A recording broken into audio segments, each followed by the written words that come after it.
Hello again, Swing Fling, it's Kris. 2014, Rebecca Ludwick. And we are here to do some expressive lines and movement with you. So the first thing we did is we talked about, we took a sugar push and an underarm pass. We talked about changing levels. Right? So the first thing we took a normal neutral sugar push and a normal neutral underarm pass. Go ahead, 1, 2, where we stayed at the same level the entire time moving through the moves. Then we talked about, so we still stayed neutral on a sugar push. Go ahead, 1, 2, 3, and 4, 5, and 6. And then during the underarm pass, we dropped down during the first triple and raised up on the second triple. Going 1, 2, 3, and 4, 5, and 6. To get that level change in there. We're starting to express ourselves by adding height difference and drawing ideas from our partnership and working on our conversation together. One thing to remember about this is we talked about kind of prepping yourself into dropping your levels, so not going 1, 2, 3, and 4, 5, and 6, kind of prepping yourself, going 1, 2, then you drop, and then you bring it up, 5, and 6. So we kind of peppered this, made this look a little bit cooler by doing a little bit of a passe movement as we came up. So we did 1, 2, 3, and 4, bring the foot up. Goal was to the knee, if you didn't get that high, whatever. And then just kind of following the foot back down to hook to finish off the move. Right?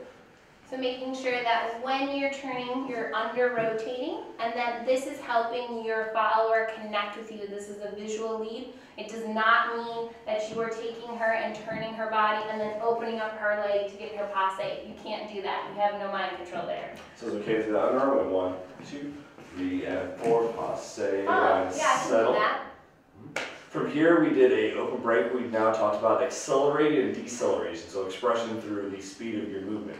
So we start off by kind of doing a quick acceleration, 1, 2, 1, 2, flipping that open, catching her left hand, followers making sure to keep that hand accessible at an accessible level, not dropping it down or flying it up or whatnot. So this is... So right from here, when the guy starts to release my right hand on 1 and 2, I'm not going to quickly replace it, but I'm going to keep rotating, and he's there looking for this new hand. So I'm still on my left leg on count 2. Then together, we landed 3, 4. Followers finishing this line through their body and taking their arm away. On count 4, we watched the arm drag gently as it helped us. We went through the elbow and reaching the arm out. Then the leaders gave us. We stayed in a split weight as she finished off in 3, 4. Then on the end of 4, we shifted the weight over to her left, prepping her for a turn to go 5 and 6, 7, and 8. So that whole thing was like 1, 2, 3, 4, and 5, and 6, 7, and 8. Gentlemen, we're just doing a tap step on 5 and 6. Guys, really making sure that your connection with your girl was in the rib cage zone and it wasn't in the back, because otherwise she may end up going into a whip. We wanted to look for the ribs from here after count 2, so now that she can get this flow out of it and you're matching it together, your redirection is giving her the idea that she's getting over her left leg through your body moving onto your left leg, not your hand pushing me. So when you shift and 5 and 6, it's coming from you doing it with me. From there, we did a little bit of behind the back sort of movement. So as we came through, we did 1, change the hand on 2. Gentlemen, we're going to kind of hook our footwork on this as we take left, right, left. We're going to go left and step here. All right, so we're going to do this way so you can see it a little bit better. So again, hand goes behind the back. 1, 2, hook, and step.